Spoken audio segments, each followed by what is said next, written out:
আমার বয়স কত হয়েছে? মাত্র ক্লাস 9-এ পড়ি। এত বিয়ের তাড়া কিসের? বুঝলাম না আমি।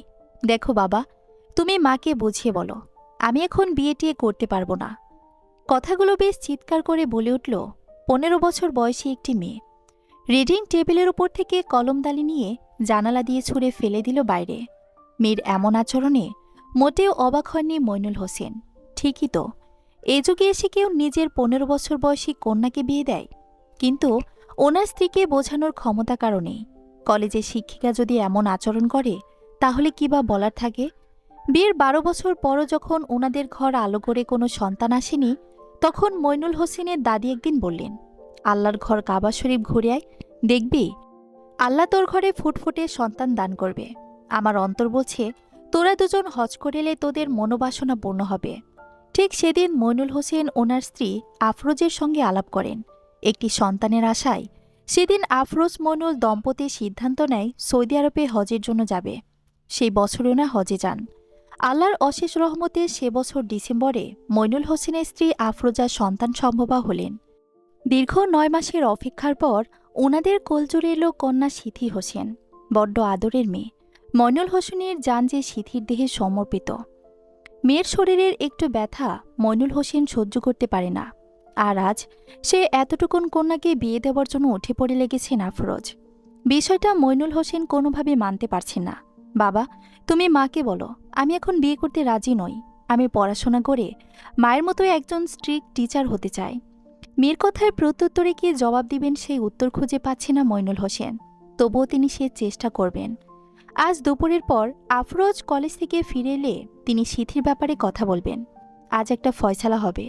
সবসময় নিজের সিদ্ধান্ত এভাবে মেয়ের উপর চাপিয়ে দেওয়া ঠিক নয়। আমি তোর মাকে বুঝিয়ে বলবো, তুই চিন্তা করিস না। ব্রেকফাস্ট শেষ করে স্কুলে যা। আমি দুপুরে অফিস থেকে এসে তোর মাকে বলবো আমার মেয়ের এখনো বিয়ের বয়স হয়নি। তুমি যেখানে আলাপ করেছ সেখানে না করে দিবে। এবার খুশি? অনেক খুশি। I love you so much বাবা। এই পৃথিবীতে তুমি একমাত্র আমাকে ভালোবাসো, আর কেউ না। বাই বাবা। সিথি এক দৌড়ে ওর দাদির ঘরে চলে গেছে। মইনুল হোসেন মেয়ের যাওয়ার পথের দিকে তাকিয়ে দীর্ঘশ্বাস ফেলে মেয়ের ঘর ছেড়ে বের হয়ে গেলেন।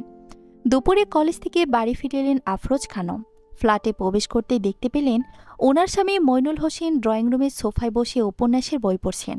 খুব সম্ভবত হুমায়ুন আহমেদ স্যার লিখিত দেবী বইটি। আফরোজ মুচকি এসে পায়ের জুতো জোড়া খুলে ড্রয়িং রুমে প্রবেশ করে মইনুল হোসেনকে উদ্দেশ্য করে বললেন, আজ এই সময়ে তোমার উপস্থিতি আমাকে অন্য কিছুর পূর্বাভাস দিচ্ছে। স্ত্রী আফরোজের গলা শুনতে পেয়ে মইনুল হোসেন বই একপাশে রেখে ওপরে তাকিয়ে দেখেন ওনার স্ত্রী সবেমাত্র এলেন দেখেই বোঝা যাচ্ছে।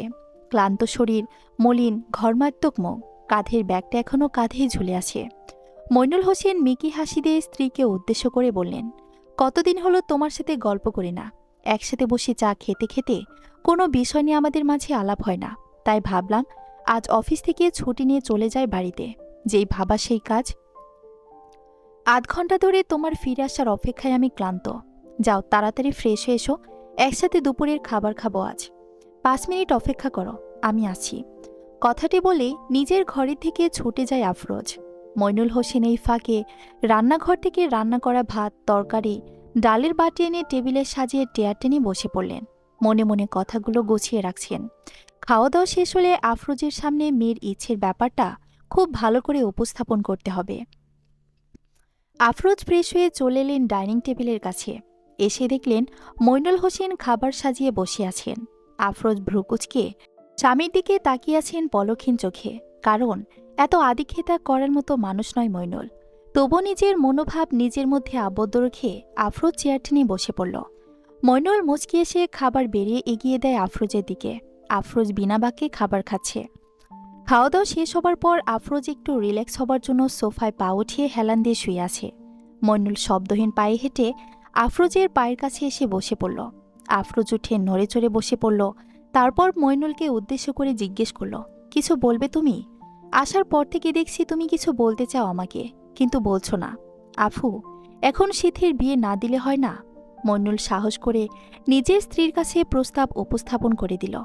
আফরোজ মইনুলের কথার উত্তর দিতে চায় না, তবুও বলতে হবে। তাই দীর্ঘশ্বাস চেপে বলল, মানুষ যখন বিপদ থেকে উদ্ধার হয় তখন সকল ওয়াদা প্রতিশ্রুতিকে ভুলে যায়, তাই না মঈন? তুমিও তো সেই সব ক্যাটাগরির মানুষের সঙ্গে মিশে গেলে।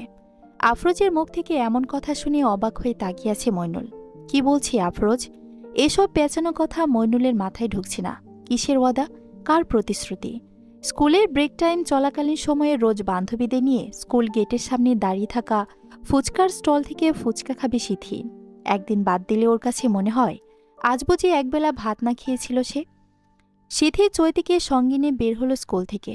বের হয়ে সোজা স্টলের সামনে দাঁড়িয়ে ফুচকলা মামাকে উদ্দেশ্য করে সিথি বলল, মামা, খুব বেশি টক আর ঝাল দিয়ে 2 প্লেট ফুচকা দিন তো, জলদি বানিয়ে দিন, ক্লাস শুরু হয়ে যাবে 10 মিনিটের মধ্যে, একটু অপেক্ষা করেন মামনি। ফুচকলা মামার কথায় সিথি আর চৈতি অপেক্ষা করার সঙ্গে সঙ্গেই এক্সাম নিয়ে আলোচনা করছিল। এমন সময় কোথাও এসে একটি চলন্ত বাইক ফুচকার স্টলের সঙ্গে সংঘর্ষ হয়। আকস্মিক ঘটনায় সিথি আর চৈতি বোবা বনে যায়। ফুচকলা মামায় কিছুই হয়নি, কিন্তু বাইকওয়ালার মাথা ফেটে রক্ত বের হচ্ছে। সিথি ভয়ে কাঁপছে, কারণ 2 বান্ধবী থেকে মাত্র 2 ইঞ্চি দূরত্বেই ঘটনা ঘটেছে। আশেপাশে সকল লোকজন এগিয়ে এসে ধরাধরি করে আহত বাইকের ছেলেটাকে পাশের হসপিটালে নিয়ে যায়। সিথির মানসিক অবস্থা বুঝতে পারে চৈতি, তাই সিথিকে বুঝিয়ে হেড টিচারের কাছ থেকে ছুটি নিয়ে বাড়ির পথে রওনা হয় চৈতি আর সিথি। চৈতির বাড়ি সিথির বাড়ির আগে, তাই চৈতি আগে রিক্সা থেকে নেমে পড়ে সিথিকে বুঝিয়ে শুনিয়ে। সিথি আগের থেকে কিছুটা ভয় কমে গিয়েছে। সিথি ওদের বিল্ডিংয়ের গেটের সামনে এনে পড়ল। রিক্সার ভাড়া মিটিয়ে 10 তলা বিল্ডিংয়ের ভেতর প্রবেশ করেছে।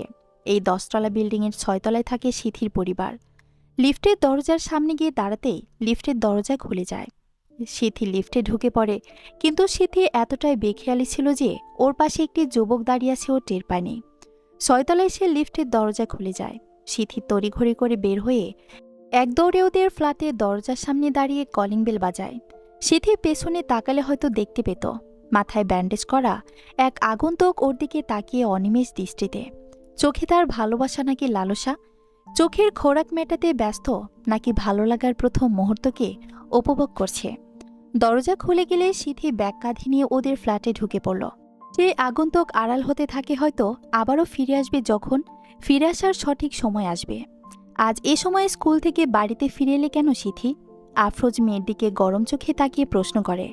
সিথি ওর মাকে সবকিছু খুলে বলে।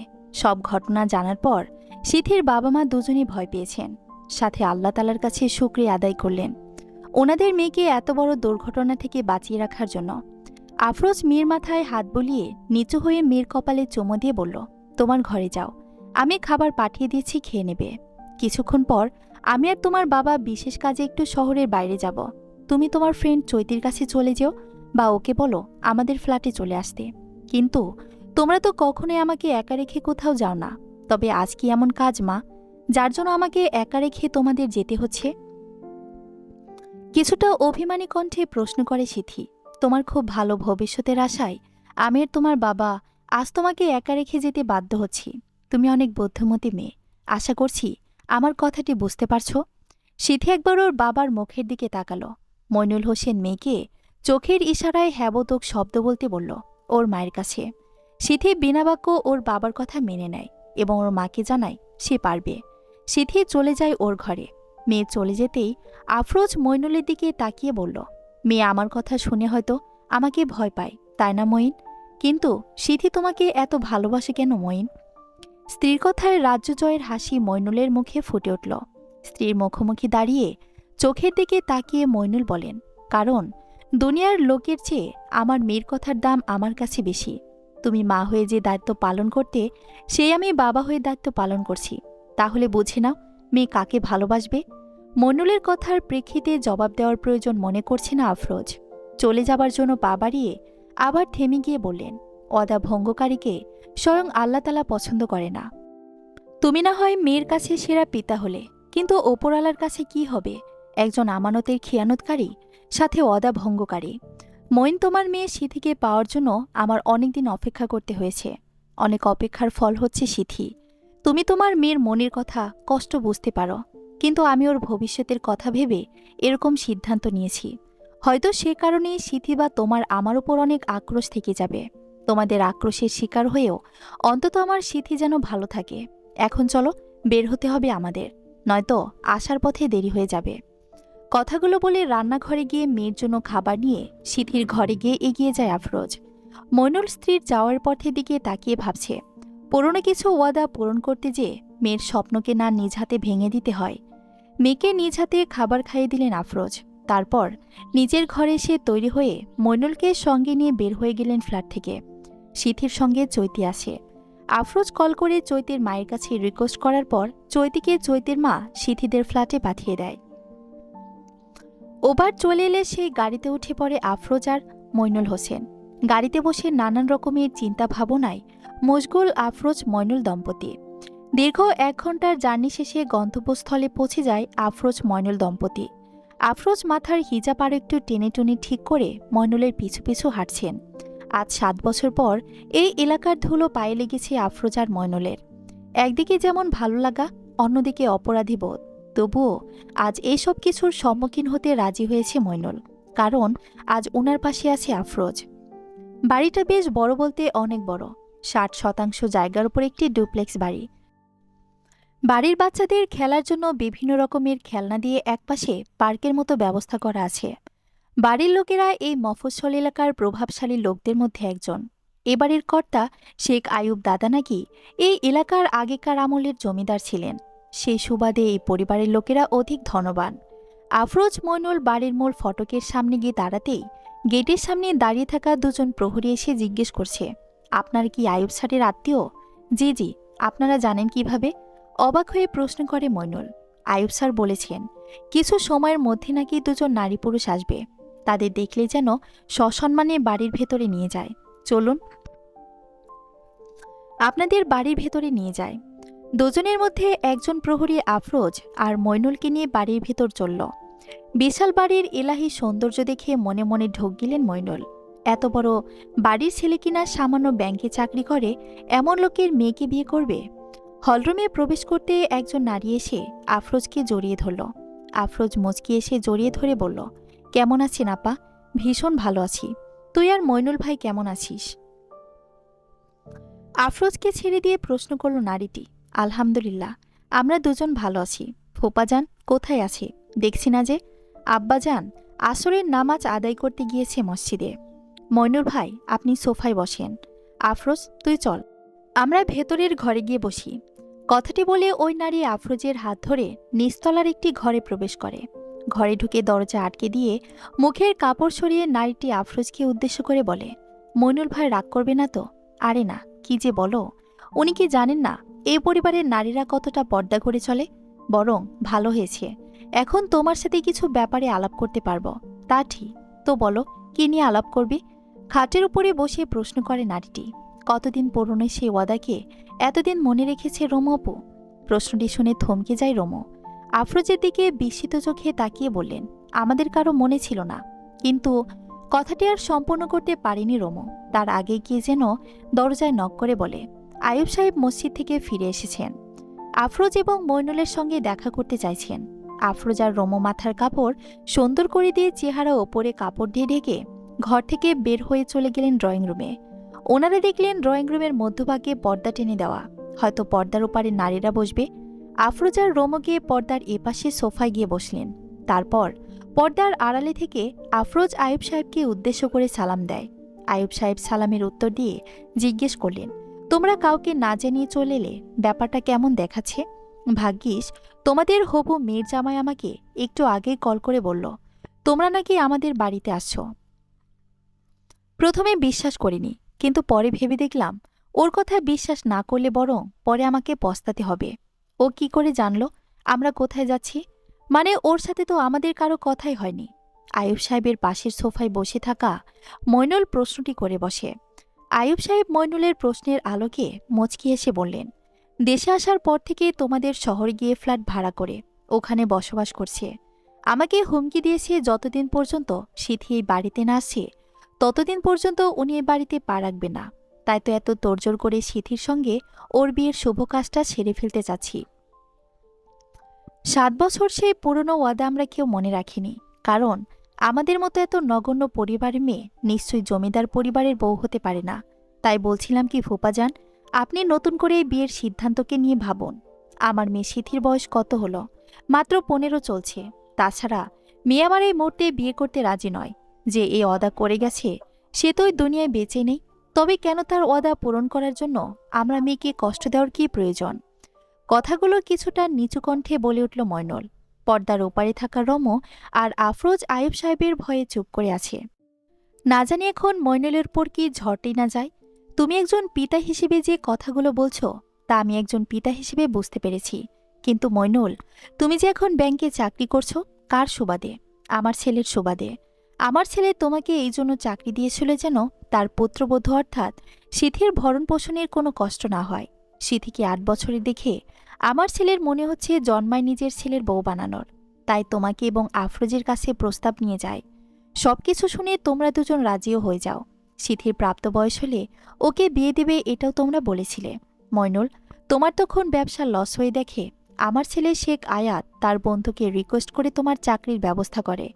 সবকিছু পেয়ে এখন তুমি বলছো একজন মরে যাওয়ায় তার ওয়াদা পূরণ না করতে। একবারও কি সেদিনের উপকারের কথা তোমার মনে নেই ময়নুল? আয়ুব সাহেবের কথায় মাথা নিচু করে ফেলল ময়নুল। আফরোজ পর্দার আড়ালে থেকে সকল কথা শুনে আয়ুব সাহেবকে উদ্দেশ্য করে বলে, ফুপাজান, আমি সিথিকে বিয়ে দিতে রাজি আছি, কিন্তু আমার মনে একটা প্রশ্ন উদয় হয়েছে, যদি আপনি উত্তরটা দিতেন। আফরোজের এহেন কথায় আয়ুব সাহেব বিচলিত না হয়ে বরং হাসি মুখে বললেন, আমি জানি তুমি কি বলবে। তোমার প্রশ্নের উত্তর দেওয়া মালিকের সঙ্গে কথা বলে তার কাছ থেকে উত্তর জেনে নাও। আমি কল দিচ্ছি ওকে। কথাটি বলে পাঞ্জাবির পকেট থেকে মোবাইল বের করে কল করলেন ওনার নাতির কাছে। হ্যালো, আসসালামু আলাইকুম। কেমন আছেন দাদাজান? ওয়ালাইকুম আসসালাম। দাদু ভাই, তোমার সঙ্গে একজন কথা বলতে চায়, তারই মেয়ের ব্যাপারে। নাও কথা বলো। কথাটি বলে আয়ুব সাহেব মোবাইল এগিয়ে দিল পর্দার ওপারে থাকা আফরোজের কাছে। আফরোজ মোবাইল নিয়ে হ্যালো বলতেই ওপাশ থেকে সালাম ভেসে এলো। আফরোজ সালামের উত্তর নিয়ে প্রশ্ন করে, তুমি আমাকে চিনতে পেরেছ?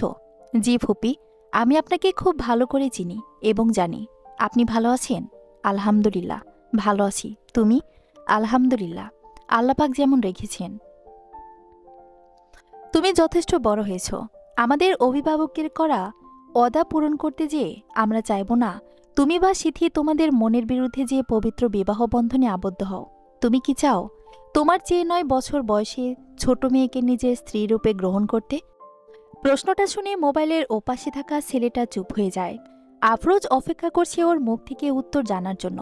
মিনিট ২ অতিক্রম হবার পর ছেলেটা উত্তর দেয়, সিথিকে আমি ঠিক সেদিন থেকে স্ত্রীরূপে গ্রহণ করেছি যেদিন বাবা মরে যাওয়ার আগে আমাকে বলে যায় সিথিকে বিয়ে করে এবারের পুত্রবধূ বানিয়ে আনতে।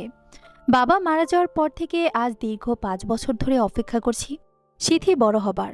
কথাটি বলে চুপ হয়ে যায় ছেলেটি। আফরোজ উত্তর পেয়ে মুচকি এসে বলল, ভালো থেকো, আল্লাহ হাফিজ। আপনি ভালো থাকবেন ফুপি, আসসালামু আলাইকুম।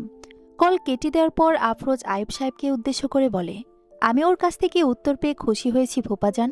আপনি অনুমতি দিলে আজ আমরা ঢাকায় ফিরে যেতে চাই। সিথির কি সিদ্ধান্ত আমি জেনে আপনাদের জানিয়ে দেব। আফরোজ, আমি চাই আমার নাতবউ একটা শিক্ষিত মেয়ে হোক, কিন্তু একটা সমস্যার কারণেই হোক সিথি রাজি হলে আমি ওদের আকত করে রাখতে চাই। বাকি বিয়ের অনুষ্ঠান সিথির এসএসসি পরীক্ষার পর করা হবে। জি ফুপাজান। আফরোজ মইনুল দম্পতি রুমু আর আয়ুব সাহেবের কাছ থেকে বিদায় নিয়ে রওনা হলো ঢাকার পথে। ততক্ষণে সন্ধ্যা নেমে এসেছে। সারা পথে মইনুল কোনো কথা বলেনি আফরোজের সঙ্গে। ফ্ল্যাটে ফিরে এসে কলিং বেল বাজাতে সিথি দরজা খুলে দিলে আফরোজা মইনুল ঘরে প্রবেশ করে। মিনিট ১০ পর চৈতির মা এসে চৈতিকে নিয়ে যায়। খাওয়া দাওয়া শেষ করে আফরোজ জানায় আজ তিনি সিথির ঘরে ঘুমাবেন। মইনুল বুঝতে পেরেছে কেন আজ মেয়ের ঘরে আফরোজ ঘুমাবে। যত বড় লোক হোক না কেন, মইনুল আগে সেই ছেলের সঙ্গে কথা বলবে, তার আগে কোনো বিয়ের কথা আগাবে না। আগামীকাল বিকেলে ওই ছেলের সঙ্গে কথা বলবে বলে সিদ্ধান্ত নেয় মইনুল। আফরোজ আজ মেয়েকে বুকে জড়িয়ে নিয়ে প্রশ্ন করে, সিথি, এখন আর আগের মতো মায়ের বুকে মাথা রেখে ঘুমাতে ভালো লাগে না? মা, আমি বড় হয়েছি না? কিছুটা লজ্জিত মুখে হাসি দিয়ে বলে সিথি, তুমি কি মনে করো আমি তোমার মা হিসেবে অনেক খারাপ? না মা, কিন্তু তুমি হুট করে বিয়ের সিদ্ধান্ত নেওয়াতে আমার তোমার প্রতি অভিমান হচ্ছে। মেয়ের মুখের দিকে তাকিয়ে আছেন আফরোজা। জানালা দিয়ে চাঁদের আলো মেয়ের মুখের উপর এসে পড়ছে। মেয়েটা ওনার চাঁদের মতো সুন্দর। কি নেই ওর? হয়তো এত সুন্দর দেখে এত বড় বাড়ির বউ হবার ভাগ্য নিয়ে জন্মেছে সিথি।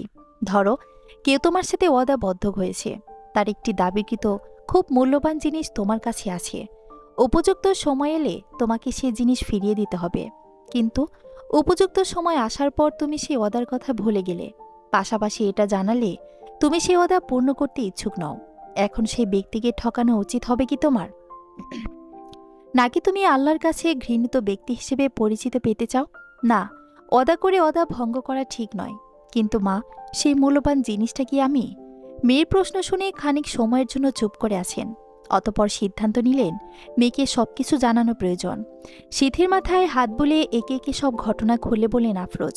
সবটা শোনার পর এখন সিথির কি প্রতিক্রিয়া আসে সেটা দেখার অপেক্ষা। মা, আমার কাছে তোমাদের অদা নেওয়া দেওয়া ব্যাপারটা ওয়ার্ড লাগছে। সবচেয়ে বড় কথা, আমি এত ছোট থাকতে তোমরা কেন ওই ব্যক্তির সঙ্গে অদাবদ্ধ হলে যে আমি বড় হলে তার ছেলের সঙ্গে আমার বিয়ে দেবে? আমার পছন্দ পছন্দ বা তার ছেলের পছন্দ অপছন্দ থাকতে পারে, তাই না? সবচেয়ে বড় কথা, ওনার ছেলে না আমাকে দেখেছে, না আমি তাকে দেখেছি। সেই আদিকালের যুগ এখন নেই যে কাউকে না দেখে সারা জীবন একসঙ্গে থাকার প্রতিশ্রুতি দিয়ে কবুল বলবে। আস্তে আস্তে একসাথে এতগুলো কথা না বলে ধীরে ধীরে বলো, তুমি আসলে কি চাও? তুমি যা বলবে আমরা তাই করব। দরকার হলে ওয়াদা ভঙ্গ করে হলে তোমার ইচ্ছেতে সব হবে। আফরোজের কথায় সিথি দম নিয়ে চুপ করে আবারও বলতে শুরু করে, আমি সেই ছেলের সঙ্গে কথা বলতে চাই। সিথির মুখ থেকে অমন শক্ত কথা শুনে আফরোজ দমে গেলেন। কারণ সিথি যেহেতু বলেছে সেই ছেলের সঙ্গে কথা বলবে, তবে কথা না বলিয়ে দেওয়া পর্যন্ত সিথির কাছ থেকে কোনো প্রকার জবাব পাওয়া যাবে না। আফরোজ দীর্ঘশ্বাস ছেড়ে মেয়েকে বুকে জড়িয়ে বললেন, ঠিক আছে, আগামীকাল বিকেলে ওই ছেলের সঙ্গে তার দেখা করে দেবার ব্যবস্থা করছি আমি। এরপর তোর যা সিদ্ধান্ত আসবে আমি মেনে নেব। সিথি ওর মায়ের বুকে মাথা গুজে চুপটি করে আছে। কান্নাগুলো যেন গলায় দলা পাকিয়ে আছে। বাবা মায়ের সামনে কখনো সিথি কাঁদে না, তাহলে আজ কি করে মায়ের সামনে কাঁদবে সে? এত কষ্ট কেন হচ্ছে ওর? বুকের ভেতর শখানি কষ্টরা এসে হানা দিয়ে যাচ্ছে। এতদিনের লালন করে আসা স্বপ্ন কি বিয়ে নামক ঝড় এসে উড়িয়ে নিয়ে যাবে? যদি তাই হয় তবে সিথি আর কখনো মাথা উঁচু করে বাঁচতে পারবে না। চোখের দেখা স্বপ্নকে এভাবে বিয়ে নামক কুয়াশার আধারে বিলীন হতে দিবে না সিথি। এর জন্য যা যা করার দরকার তাই করবে। পরদিন সকালে রোজকার নিয়ম অনুযায়ী সিথি স্কুলে চলে যায়। আফরোজ আজ কলেজে যায়নি। মইনুল হোসেনও আজ ব্যাংকে যায়নি। নিজের ঘরের দরজার খিলেটে বসে আছেন। আফরোজ মইনুলকে একবার ডাক দিয়েছিলেন, তখন মইনুল ভেতর থেকে জবাব দিয়েছিলেন 11টার আগে যেন ওনাকে কেউ না ডাক দেয়। ব্যাস, কি আর করার। আফরোজ ড্রয়িং রুমে বসে একা একা বসে রইলেন। মোবাইল হাতে নিয়ে কল দিলেন শেখ আয়ুব সাহেবকে। ওপাশ থেকে কল রিসিভ হলে আফরোজ সালাম দিয়ে বললেন, ফুপাজান, আসলে সিথি আয়াত ভাইয়ের ছেলের সাথে দেখা করতে চাইছে। বলতে পারেন সিথি ওর সঙ্গে দেখা করার পর ওর সিদ্ধান্ত জানাবে, তার আগে নয়। আজ বিকেলে দেখা করাতে পারলে সবচেয়ে ভালো হতো। সমস্যা নাই, এটা তো আরো ভালো কথা। আফরোজ, তোমাকে আমি একটু পর কল করে জানাচ্ছি কখন কোথায় দেখা করবে তোমরা।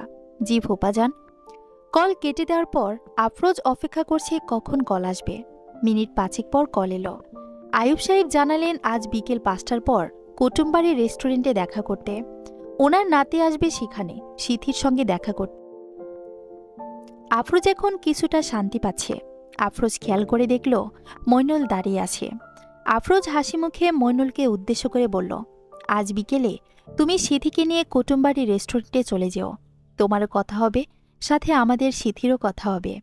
সিথিকে আমি রেস্টুরেন্ট অবধি দিয়ে চলে আসব। আমার একটু জরুরি কাজ আছে। আমি দুপুরের খাবার খাইয়ে খেয়ে নেব। তুমি অপেক্ষায় থেকো না, আবার চললাম। কথাটি শেষ করে মইনুল আফরোজকে সুযোগ না দিয়ে দরজা খুলে ফ্ল্যাট থেকে বেরিয়ে গেল। আফরোজ এতটা গুরুত্ব না দিয়ে ঘরের কাজ করতে শুরু করে। বৃহস্পতিবার হওয়ায় আজ স্কুল তাড়াতাড়ি ছুটি হয়ে যায় সিথির। বাড়িতে ফিরে আসার পর গোসল সেরে দুপুরে খাবার খেয়ে ঘুম দেয়। বিকেল 4টা বেজে গেলে আফরোজ এসে মেয়েকে ঘুম থেকে জাগিয়ে তুলল। সিথি ঘুম থেকে উঠতে আফরোজ বললেন, তোমার না একজনের সাথে দেখা করার খুব প্রয়োজন ছিল সিথি। একটু পর তোমার বাবা এসে তোমাকে সেই ব্যক্তির সঙ্গে দেখা করে দেওয়ার জন্য নিয়ে যাবে। এখন চটজলদি তৈরি হয়ে নাও। সিথি বোকা দৃষ্টিতে তাকিয়ে আছে মায়ের দিকে। তারপর যখন ওর বোধগম্য হয় যে ওর মা কার কথা বলছে, হুট করে এবার সিথির পুরো শরীর কেমন অস্বস্তিতে ভরে উঠেছে। মনে হচ্ছে দেখা না করলেই ভালো হতো, কিন্তু এখন মাকে না করলে মা ঝাঁটাপেটা করবে। তার চেয়ে বরং দেখা করে আসুক ওর লোকের সাথে। সিথি হাত মুখ ধুয়ে এসে দেখল ওর মা ওর জন্য গাঢ় সবুজ রঙের গাউন, লেগিংস আর সবুজ রঙা হিজাব খাটের উপর রেখে গিয়েছে। সিথি বিনা বাক্য গাউন আর লেগিংস পরে নিল। ড্রেস পরা শেষ হলে দরজায় নক পড়ল, ওর মা এসেছে। সিথি গিয়ে দরজা খুলে দিল। আফরোজ মেয়ের মাথা থেকে পা অব্দি একবার নজর বুলিয়ে ছোট্ট করে বললেন, মাশাল্লাহ। সিথির লজ্জায় ওর মায়ের মুখের দিকে না তাকিয়ে বলল, মা, গাউন পরেছি এই অনেক, কোনো মেকআপ করিয়ে দেবে না আমাকে? আমি জানি, আয় তোকে হিজাব পরিয়ে দিই। আফরোজ মেয়ের কথায় খুব সুন্দর করে হিজাব পরিয়ে দিলেন। বাহ, মেয়ের মুখের দিকে তাকালে চোখে কেমন শান্তি লাগছে। সবুজ রঙে মেয়ের গায়ের রংটা যেন আরও উজ্জ্বল দেখাচ্ছে। মইনুল হোসেন মেয়ের ঘরে এসে দেখলেন মেয়ে তার সবুজ রঙের মাঝে ফুলের মতো ফুটে আছে। মইনুল হোসেনের মুখে আজ 2 দিন পর হাসি রেখা মিলল। হাসি মুখে মেয়ের কাছে এগিয়ে গেলেন। সিথি ওর বাবাকে দেখে বলল, বাবা, কেমন দেখাচ্ছে আমাকে? ঠিক আমার মায়ের মতো। জানিস, তুই একেবারে তোর দাদির মতো দেখতে হয়েছিস। মেয়ের মাথায় হাত রেখে বলল মইনুল। সিথি খুশি হলো ওর বাবার থেকে প্রশংসা বাক্য শুনে। অতপর মায়ের কাছ থেকে বিদায় নিয়ে ফ্ল্যাট থেকে বের হয়ে গেল সিথি আর ওর বাবা মইনুল হোসেন।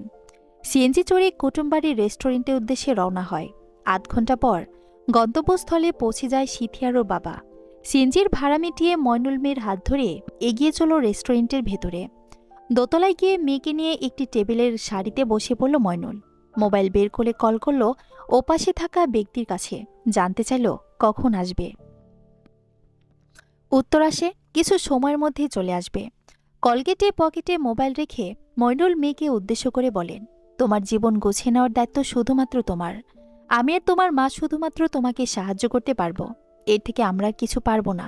কারণ তোমার জীবনের সুখের অনুভূতিটুকু শুধুমাত্র তুমি উপভোগ করতে পারবে, দুঃখটা শুধুমাত্র তুমি উপভোগ করতে পারবে, আর কেউ না। এমনকি আমি বা তোমার মাও পারবে না, কারণ তোমার দুঃখ বা সুখ শুধু একান্তই তোমার। তাই আমি চাইব তোমার জীবনের সবচেয়ে গুরুত্বপূর্ণ সিদ্ধান্ত তুমি কোনো তাড়াহুড়ো ছাড়া নিবে। খুব ভেবেচিন্তে সিদ্ধান্ত নিবে, যেন পরবর্তীতে তুমি এটা বলতে না পারো বাবা মায়ের করা ওয়াদাকে পূরণ করতে যেয়ে তুমি তোমার জীবন নষ্ট করে ফেলেছ। তুমি আমাদের কাছে সবকিছুর ঊর্ধ্বে সিথি, তুমি ঠিক আমাদের জগৎ। ঠিক তুমি ভালো না থাকলে আমাদের জগৎটা ভালো থাকবে না, কারণ তুমি তোমার বাবা মায়ের কাছে অনেক দামি মূল্যবান। আশা করছি তুমি আমার কথা বুঝতে পেরেছ সিথি। আমি নিচে অপেক্ষা করব তোমার জন্য। কথাগুলো বলে মেয়ের কাছ থেকে বিদায় নিয়ে নিচে চলে যায় মইনুল হোসেন। সিথি আতঙ্ক না অস্বস্তি নিয়ে চোখ বন্ধ করে বসে আছে শক্ত হয়ে। মনে মনে লা ইলাহা ইল্লান্তা সুবহানাকা ইন্নী কুনতু মিনাজ জলিমিন বিপদের দোয়া পড়ছে। সিথির কাছে এই ছেলের সঙ্গে দেখা করাটা এখন অনেক বিপদের চেয়েও সমতুল্য। 2 মিনিট অতিক্রম হবার পর সিথির মনে হলো কেউ এসে টেবিলের সামনের চেয়ারে বসে আছে। সিথি এক চোখ খুলে দেখল সত্যি সত্যি ওদের টেবিলের সামনের চেয়ারে আনুমানিক 26 বছর বয়সী একটি যুবক মাথা নিচু করে বসে আছে। সিথি এবার 2 চোখ পুরোপুরি খুলে উৎসাহী কণ্ঠে জিজ্ঞেস করল, আপনি কি সে যার জন্য আমি এখানে বসে অপেক্ষা করছি?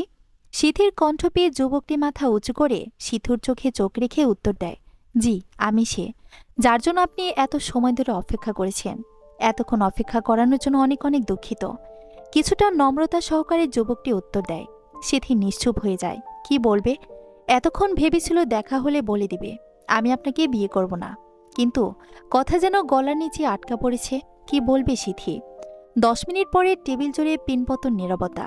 সিথি মাথা নিচু করে মনে মনে কথাগুলো সাজিয়ে নিচ্ছে কি বলবে এই লোককে। আমি এই মুহূর্তে বিয়ে করতে রাজি নই। গতকাল রাতে মামাকে বৃত্তান্ত ঘটনা জানায়। সবটা জানার পর আমার মনে হয়েছে আমি কারো ওয়াদা পূরণ করতে চাইলে নিজের ওপর অন্যায় করব। তাই সবটা ভেবে বলছি আপনি প্লিজ আমাকে বিয়ে করবেন না, কারণ আমি এই বসে আপনাদের বাড়ির বউ বা আপনার স্ত্রী হবার জন্য প্রস্তুত নই। সিথি মাথা নিচু রেখে কথাগুলো বলে, কারণ অচেনা ছেলের চোখের দিকে তাকিয়ে কথা বলতে সিথির অস্বস্তি হচ্ছে। সিথি যখন দেখল ছেলেটি এখন ওর করা প্রশ্নের উত্তর দিচ্ছে না, তখন কিছুটা রেগে গিয়ে মাথা উঁচু করে ছেলেটাকে উদ্দেশ্য করে বলল, আপনি আসার পর থেকে দেখছি কেমন চুপ করে আছেন। আমি আগ বাড়িয়ে কথা বলে কথা বলছেন। আমি যে কথাগুলো বলেছি আপনি শুনতে পেয়েছেন? সিথির কথায় ছেলেটা এবার মুখ তুলে তাকায়। সিথি প্রথমবারের মতো ছেলেটার মুখ দেখতে পায়। শ্যামবর্ণ মুখটায় অজস্র বর্ণের দাগ, জোড়া ভ্রুযুগল, কালচে ঠোঁট, চুলগুলো একেবারেই ছোট ছোট। হুট করে কেউ চুলের স্টাইল দেখলে বুঝবে ডিফেন্সে জব করে এই লোক। কিন্তু লোকটা এভাবে শীতের মধ্যে ঘামছে কেন? শরীর খারাপ? কি হয়েছে আপনার? এভাবে ঘামছেন কেন? সিথি ভয় পেয়ে জিজ্ঞেস করে। ছেলেটা পানির জন্য ইশারা করলে সিথির পানি গ্লাস এগিয়ে দেয়, কিন্তু ছেলেটার হাত অস্বাভাবিকভাবে কাঁপতে থাকায় দরুন হাত থেকে গ্লাসটা পড়ে ভেঙে যায়। ছেলেটা সরি বলে চেয়ারে মাথা এলিয়ে দেয় হেলান দিয়ে। সিথি কি করবে বুঝতে পারছে না। এত বড় লোক হুট করে এত অসুস্থ হয় কি করে? সিথি এবার জিজ্ঞেস করল, আমার বাবাকে কল করে বলবো আসতে? আপনি বাড়িতে ফিরে যাবেন? সিথি ভেবেছিল হয়তো ওর বাবাকে আসতে বলবে, কিন্তু লোকটা এবার যা বলল, সিথি স্তব্ধ হয়ে কথাগুলো শুনতে তাকে কিছু বলে না। কিশোরী বয়সে এসে কাউকে ভালোবেসেছ সিথি? এই বয়সটা নাকি আবেগের বয়স? হৃদয় নাকি হুটহাট ভুল মানুষের কাছে নিজের মনকে সমর্পিত করে দেয়? না, আমি কাউকে পছন্দ করি না। আমি আবেগের বয়সে ভুল করে কাউকে মন দেইনি। কারণ হচ্ছে, আমার বাবা নাকি কাউকে আমার স্ত্রী হিসেবে নির্বাচন করে গিয়েছে। সে থেকে হোক কলেজ ভার্সিটি দিনগুলোতে আমি শুধু বলেছি কেউ একজন আছে আমার জন্য, সঠিক সময়ে সে শুধু আমার হবে। একদিন হুট করে মন চাইল দেশে গিয়ে আমার সেই বউকে দেখে আসতে, যার জন্য আমি রোজ নিয়ম করে আমি অপেক্ষা করি। দাদাজান আমাকে তার স্কুলের ঠিকানা দেয়, সঙ্গে একটি ছবি যেন তাকে দেখলেই সহজেই চিনতে পারি। স্কুলে গিয়ে রোদ অপেক্ষা করে তার জন্য অপেক্ষা করি। স্কুল ছুটির পর সে বের হয় এত ভিড়ের মাঝে, তাকে চিনতে আমার চোখ ভুল করেনি। ছবির চাইতে বাস্তবে তাকে আরো সুন্দর দেখায়। সেদিন বাড়ি ফিরে গেলাম জ্বর গায়ে নিয়ে। তাকে দেখে আমার গায়ে কিসের জ্বর এলো আমি বুঝতে পারিনি। খাওয়া দাওয়া ঠিক মতো করতে পারি না, রাতে ঠিক মতো ঘুম হয় না। এরপর দিন তাকে এক পলক দেখার জন্য আবারও স্কুল গেটের কাছে চলে গেলাম। এভাবে রোজ যেতে লাগলাম। একদিন না দেখলে আমার রাতের ঘুম খাওয়া দাওয়া কমে যায়। সমস্যার সমাধানের জন্য গেলাম ডক্টরের কাছে। ডক্টর পরীক্ষা নিরীক্ষা করে জানালেন, আপনার ইনসোমনিয়া হয়েছে। এরপর নিজের ভালো থাকার জন্য হোক, আমি রোজ তাকে এক পলক দেখার জন্য হাজার ব্যস্ততার মাঝে ছুটে যাই। তাকে এক পলক দেখার অসুখ আমার মাঝে তীব্র থেকে তীব্রতর হতে লাগলো। সিথি, এই যে এখানে এসে প্রথমবারের মতো এত সামনে থেকে তোমাকে দেখছি, তোমার গলা থেকে উচ্চারিত এক একটি শব্দ আমার জন্য উচ্চারিত হচ্ছে, এগুলো ভেবে আমার গা কাঁপিয়ে জ্বর আসছে। আমি স্বাভাবিক হয়ে তোমার সাথে কথা বলতে পারবো না দেখে চুপ ছিলাম। আমি ইমতিয়াজ মাহতাব সাজিদ, যে কিনা এক হাতে দুটো ফ্যাক্টরি পরিচালনা করি, সেই আমি তোমার সামনে স্বাভাবিক হয়ে কথা বলতে পারছি না। সিথি অবাক হয়ে তাকিয়েছে সাজিদ নামক যুবকের মুখের দিকে। কি বলছে সে? সাজিদ জোরে শ্বাস নিয়ে ফের বলতে শুরু করে, আমি লজ্জায় কাউকে বলতে পারি না আমি আমার চেয়ে বয়সে 9 বছরের ছোট মেয়েকে। তবুও কি একবার এই সিদ্ধান্তকে ভেবে দেখা যায় না সিথি? আমি শুধু তোমার নামের সাথে জড়িয়ে রাখতে চাই নিজেকে। আমাকে বিয়ে করতে হবে আপনার, আর কাউকে করা যায় না? সিথির প্রশ্নের উত্তরে সাজিদ মাথা নাড়িয়ে না সূচক জানায়। সিথি তাকিয়ে দেখে লোকটা অসহায় দৃষ্টিতে তাকিয়ে আছে নিচের দিকে। কি বলবে সিথি? এই সময়টাতে ওর কিছু ফ্রেন্ড রিলেশনে আছে। বয়সের এই সময়টাতে নাকি এই পৃথিবীর সবকিছুকে রঙিন লাগে? কই, সিথির কাছে তো মনে হয়নি। প্রেম শুরুর চেয়ে নিজের স্বপ্নকে প্রাধান্য দিয়ে গেছে। কিন্তু আজ এই লোকটার কথা শুনে মনে হচ্ছে পৃথিবীতে যার যার নিজস্ব স্বপ্ন আছে, আর সেই স্বপ্নকে পূরণ করতে তাদের হাজার হাজার চেষ্টা চলতে থাকে। যেমন সাজিদের স্বপ্ন সিথিকে পাওয়া, ঠিক তেমনই সিথির চাওয়া পড়াশোনা করে শিক্ষিকা হবার। সিথি দীর্ঘশ্বাস ফেলে সাজিদকে উদ্দেশ্য করে বলে, আপনার মোবাইলটা আমাকে দিবেন? একজনের কাছ থেকে আমার খুব গুরুত্বপূর্ণ কিছু জানার ছিল। সিথির অনুরোধ শুনে পাঞ্জাবির পকেট থেকে মোবাইল বের করে এগিয়ে দেয় সাজিদ। সিথি মোবাইল হাতে নিয়ে টেবিল ছেড়ে উঠে গেল একটু দূরে, যেখান থেকে হয়তো সাজিদ সিথির ফোনের আলাপন শুনতে পাবে না। সিথি কল করল কাঙ্ক্ষিত নাম্বারে। প্রথমবার কল রিসিভ না হলেও দ্বিতীয়বার কল রিসিভ হয়। ওপাশ থেকে কেউ হ্যালো বলতেই সিথি প্রশ্ন করে, মা, একটি বিয়ের ক্ষেত্রে স্বামী স্ত্রীর করণীয় কি? মানে হচ্ছে, বিয়ের সম্পর্কের একটা মেয়েকে সবসময় কেন স্যাক্রিফাইস করতে হয়? কেন ছেলেরা স্যাক্রিফাইস করে না? আর মনের কাঙ্ক্ষিত ব্যক্তিকে পেয়ে গেলে বিয়ের অনেক বছর পর সে আগের মতো ভালো লাগা থাকে না কেন? মেয়ের কাছ থেকে এমন প্রশ্ন পেয়ে অনেক অবাক হলেন আফরোজ। নাম্বার দেখে ভেবেছিলেন হয়তো সাজিদ কিছু বলতে চায়, তাই হয়তো কল করেছে। এখন কল রিসিভ করার পর মেয়ের কণ্ঠ পেয়ে যতটা অবাক হয়েছেন, তার চেয়ে বেশি বিস্মিত হয়েছেন। সিথির আফরোজ নরম গলায় মেয়েকে উদ্দেশ্য করে বললেন, স্বামী স্ত্রী মানে হচ্ছে এক অন্যরকম সম্পর্ক। আল্লাহ তাআলার সৃষ্টির মধ্যে সবচেয়ে বেশি অবাক করা সম্পর্ক হল স্বামী স্ত্রীর সম্পর্ক। একটি মেয়ে স্ত্রী হিসেবে যতটা স্যাক্রিফাইস করে, ঠিক ততটাই স্যাক্রিফাইস করে একটি ছেলে স্বামী হিসেবে। যেমন বাবা মা তাদের সন্তান, সন্তান তাদের বাবা মাকে, ভাই বোনকে যতটা ভালোবাসা এবং অর্থনৈতিক দিক দিয়ে সাহায্য করে, ঠিক ততটাই একজন স্বামী তার স্ত্রীর জন্য বরাদ্দ করে। অথচ এই স্ত্রী বিয়ের আগ পর্যন্ত তার কাছে ছিল সম্পূর্ণ অচেনা একজন মানুষ। স্ত্রীর জন্য অগণিত ভালোবাসা, তাকে আরও একটু ভালো রাখার প্রচেষ্টায় কত কিছুই করা হয়। স্ত্রীদের কথা বলতে গেলে একজন পুরুষের জীবনে একজন নারীর ভূমিকা অনেক। ভিন্ন ভিন্ন ভালোবাসার জন্য আল্লাহ ভিন্ন ভিন্ন সম্পর্ক তৈরি করেছে। বাবা মায়ের প্রতি সম্মান আর ভালোবাসা একরকম, ভাই বোন সন্তান সন্তানদের প্রতি ভালোবাসা একরকম। আর স্ত্রী জীবনে এমন একজন বিশ্বস্ত ভালোবাসার মানুষ প্রয়োজন, যার হাতে হাত রেখে এই পৃথিবীর বুকে হাজারো বাধা উপক্রম করে হাসি মুখে এগিয়ে যাওয়া যায়। স্বামী নামক ভালোবাসার মানুষটা একটি মেয়ের জীবনে তার বাবার প্রথম স্থান হলেও স্বামী নামক মানুষটা দ্বিতীয় স্থানের। পৃথিবীর আলো দেখবার পর থেকে যাদের দেখে মেয়েরাই এই পৃথিবীর সকল সম্পর্ককে বুঝতে শেখে, ঠিক সে সময় সমাজ বা ধর্মীয় নিয়ম মেনে অন্য কারো ঘরের ঘরণী হয়ে পুরনো সম্পর্ককে পেছনে ফেলে আগামী দিনের সম্পর্ককে কান্নার দ্বারা বরণ করে নেয়। একটা মেয়ে তার সব তিক্ত অভিজ্ঞতা, বাবা মায়ের কাছ থেকে বিচ্ছেদের ঘটনা সব ভুলে যাবে যখন স্বামী নামক মানুষটা ভালো হবে। স্বামী নামক মানুষটা যদি তার স্ত্রীর একটা নিজস্ব স্বপ্ন আছে জানতে পারে, তখন সে কি তার স্ত্রী সেই স্বপ্নকে নিজ হাতে পূরণ করতে সাহায্য করবে, নাকি বলবে পুরনো সব ভুলে গিয়ে নতুন সম্পর্ককে এখন থেকে গোছানো শুরু করো? এটা ডিপেন্ড করবে জীবনসঙ্গী কেমন হবে। স্বামী যদি মনে করে তার স্ত্রীর স্বপ্ন মানে তার স্বপ্ন, তাহলে সে অবশ্যই পূরণ করতে সাহায্য করবে। মেয়ের প্রশ্নে আবারও মুচকি এসে জবাব দেয় আফরোজ, মা, আমি আমার উত্তর পেয়ে গেছি। তোমাকে অনেক অনেক উম্মা। শুধু দোয়া করো যেন তোমার সিথি জীবনের সবচেয়ে গুরুত্বপূর্ণ মানুষকে সঠিকভাবে নির্বাচন করতে পারে, সঙ্গে সঙ্গে নিজের স্বপ্নকেও। ইনশাল্লাহ, দোয়া করি তুই যেন নিজের ভালোটা বুঝতে পারিস। সিথি কল কেটে দিয়ে আবারও টেবিলের কাছে ফিরে যায়। সাজেদের দিকে মোবাইল এগিয়ে দিয়ে সিথি বলে, আপনি আমার বয়স থেকে অনেক বড়। আপনার আমার পরিবারের লোকেরা নিজেদের মাঝে যে অদাবদ্ধে আবদ্ধ হয়েছিল, তা কিন্তু আমি ঘূর্ণা করেও জানতাম না। আমি আমার বাবা মায়ের সিদ্ধান্তকে অনেক সম্মান জানাই। আমার বাবা মা একবারও আমাকে জোর দিয়ে বলেনি সিথি তুমি আমাদের অদা রক্ষা করো, বরং আমাকে বারবার এটা বোঝাতে চেষ্টা করেছে, সিথি তোমার লাইফের তুমি যা ডিসিশন নেবে আমরা তোমার সাথে আছি। আমিও চাই আমার বাবা মায়ের অদা পূরণ করতে, কারণ মানুষ হিসেবে আমি খুবই অনেস্ট। আমার দ্বারা প্রতারণা সম্ভব নয়। সেই আমি কি করে আমার কারণে আমার বাবা মাকে মানুষের সামনে অদা ভঙ্গকারী হিসেবে দাঁড় করাবো? তার মানে তুমি আমাকে বিয়ে করতে রাজি হয়েছ? সাজিদ কম্পিত গলায় জিজ্ঞেস করে সিথিকে। সিথি মুচকি এসে উল্টো সাজিদকে প্রশ্ন করে, কেন, রাজি না হলে খুশি হতেন? না, ঠিক তা নয়, কিন্তু তোমার পড়াশোনা, বিয়ের পরে পড়াশোনা করা যায়। আপনি একটু সহযোগিতা করলে আমি আরও বাকি পড়াশোনা কমপ্লিট করতে পারব। একটা অনুরোধ রাখবে সিথি? সাজিদের কথা শুনে সিথি স্থির হয়ে গেল, তারপর মাথা নাড়িয়ে বলল, বলুন। সিথি চুপ করে অপেক্ষা করছে সাজিদ কি বলবে তা শোনার জন্য। সাজিদকে দেখে মনে হচ্ছে সে খুব গুরুত্বপূর্ণ কিছু বলবে। সাজিদ এবার জোরে শ্বাস ফেলে বলতে শুরু করল, আজ থেকে অনেক বছর পর আমি তোমাকে বিয়ে করতে চাই। যখন তোমার এই কালো দুচোখের গভীরতায় আত্মতুষ্টি থাকবে তোমার স্বপ্ন পূরণের। আমি তোমার কথা জানার পর থেকে মনে থেকেই চাইতাম তুমি যেন অন্ততপক্ষে আমাকে বিয়ে করার জন্য রাজি হও। এখন যেহেতু রাজি হয়েছ, এখন একযোগ তোমার জন্য অপেক্ষা করা আমার জন্য কোনো ব্যাপার না, কারণ মনের কোনো এক কোনায় সূক্ষ্ম আশার আলো আছে। সিথি আমাকে বিয়ে করবে যখন ওর স্বপ্ন পূরণ হবে।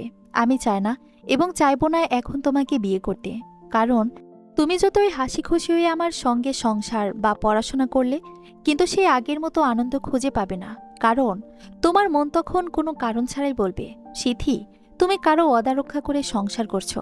সমাজ যাতে আমার বা তোমার দিকে আঙ্গুল তুলতে না পারে, সিথি সেই অপেক্ষাটুকু করতে দাও আমায়। আমি তোমার জন্য অপেক্ষা করতে চাই। আমাদের বিয়ের পর আমি তোমার দু চোখে তাকিয়ে আমার জন্য ভালোবাসা দেখতে চাই, স্বপ্ন হারানোর বেদনা দেখতে চাই না। তুমি না হয় আমার অনেক অপেক্ষার বউ হলে সিথি। সিথি অবাক হয়ে তাকিয়ে আছে সামনে বসা যুবকের দিকে। শ্যামবর্ণের এই মানুষের মুখটা হঠাৎ করে এত মায়াময় দেখাচ্ছে কেন? পরিশিষ্ট সেদিন সাজিদের অনুরোধ ফেলতে পারেনি সিথি। সাজিদ নামক মানুষটা হুট করে ওর জীবনে আসার পর মনে হচ্ছিল এই বুঝি সংসার নামক বেরি সিথির পায়ে পড়ানো হবে, কিন্তু সেই ভাবনাকে মিথ্যে করে সাজিদ এসে হাল ধরেছে ওর স্বপ্নপূরণের ইচ্ছেকে বাস্তবে রূপান্তরিত করতে। সেদিনের পর সাজিদের সামনাসামনি বসে কথা বলার সুযোগ হয়নি সিথির।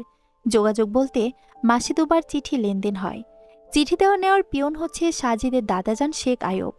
প্রথম যেদিন সাজিদের দেওয়া প্রথম চিঠি পেলাম সেদিন ভীষণ অবাক হয়েছিলাম, কারণ একবিংশ শতাব্দীতে এসে কারো কাছ থেকে যোগাযোগের মাধ্যম হিসেবে চিঠি পেয়েছি, এটাই বা কম আশ্চর্যের বিষয় নয় কি?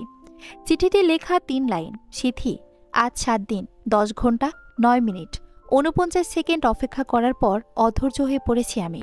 তবু অপেক্ষা করব আমি তোমাকে পাবার আশায়। আমার বিশ্বাস তুমি আমার এই অপেক্ষার দাম দিবে চড়া ভালোবাসা দিয়ে। চিঠিতে লেখায় 3টি লাইন আমাকে অপেক্ষায় বেঁধে ফেলল, সাজিদের অপেক্ষায়। এক বছরে সাজিদের পাঠানো অসংখ্য চিঠি পড়ে কখনো আমি সুখের অনুভূতিতে গা ভাসিয়েছি, আবার কখনো চিঠির 2 লাইন পড়তে গিয়ে কান্নায় ভেঙে পড়েছি। লোকটা এত ভালোবাসে কেন আমায়? কে বলেছে তাকে আমার জন্য অপেক্ষা করতে? কেন সে দিয়ে আমার কাছ থেকে অপেক্ষা করার জন্য অনুরোধ চাইল? অনেকগুলো বছর অতিক্রম হবার পর এক বর্ষারাত্রিতে লাল জামদানি গায়ে জড়িয়ে সিথির বিয়ে সম্পন্ন হয় সাদা পাঞ্জাবি পরিহিত সাজিদের সঙ্গে। সিথি আর চোখে তাকিয়ে আছে সাজিদের মুখের দিকে। ইস, লোকটা কি আগের থেকে আরো বেশি সুন্দর হয়ে গিয়েছে। এই যে থুতনিতে একটা গাঢ় কালো তিল ছিল, এটা তো ঘন দাড়ির মাঝে হারিয়ে গেছে। তবুও যেন দেখতে কোনো অংশ কম দেখাচ্ছে না। কে বলেছে ওনার বয়স হয়েছে? আমার থেকেও ওনাকে এখনো বেশ স্মার্ট দেখাচ্ছে। সাজিদের দাদা শেখ আয়ুপারোর মা রোমু বাড়ির পথে রওনা হয় বৃষ্টি মাথায় নিয়ে, কারণ নতুন বউকে আগামীকাল ধুমধাম করে বরণ করে নিতে হবে। প্রত্যেক নতুন বউ নাকি তার স্বামীর জন্য বাসর ঘরে বসে অপেক্ষা করে, কিন্তু সিথিকে আজ সেই অপেক্ষাটুকু করতে হবে না, কারণ সাজিদ ওদের বিয়ে হবার পর থেকে সিথির হাত নিজের হাতের মাঝে নিয়ে রেখেছে। সিথি কয়েকবার হাত ছাড়ানোর চেষ্টা করেছিল, কিন্তু সাজিদের জন্য পারেনি। বাকি যারা গেস্ট ছিল ওনারা চলে যাবার সাজিদের হাত ধরে সিথি এগিয়ে চল ছাদের চিলেকোঠায়। বাসরাতের আয়োজন করা হলো আমাদের ছাদের চিলেকোঠায়। ঘর সাজানো বলতে খাটের 4 কোণায় 4টি গোলাপ ফুল টেপ দিয়ে লাগানো। তবুও বেশ অদ্ভুত চমৎকার লাগছে দেখতে। সাজিদ এখন সিথির হাত ধরে রেখেছে। সিথি চিলেকোঠার ঘরে ঢোকার পর আলতো করে সাজিদের বুকে মাথা রাখল। সাজিদের এতদিনের শূন্য বুকের খাঁচা সিথির বরস পেয়ে মুহূর্তের মাঝে ভরে উঠল। সাজিদ পরম আবেশে বুকে জড়িয়ে নেয় সিথিকে।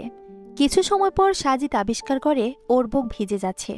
প্রথমে ভেবেছিল হয়তো চিলেকোঠার টিনের চালের কোনো ফোঁটা দিয়ে বৃষ্টির পানি পড়ছে, কিন্তু পর মুহূর্তেই খেয়াল করল সিথি কেঁপে উঠছে। সাজিদ সিথির মুখ নিজের দুহাত দিয়ে আগলে নিয়ে দেখল সিথির 2 চোখ ভেজা। সাজিদ সিথির চোখের পানি মুছে দিয়ে বলল, কান্না করছো কেন? আমার কোনো আচরণে কষ্ট পেয়েছ? বলো না সিথি, কি হয়েছে?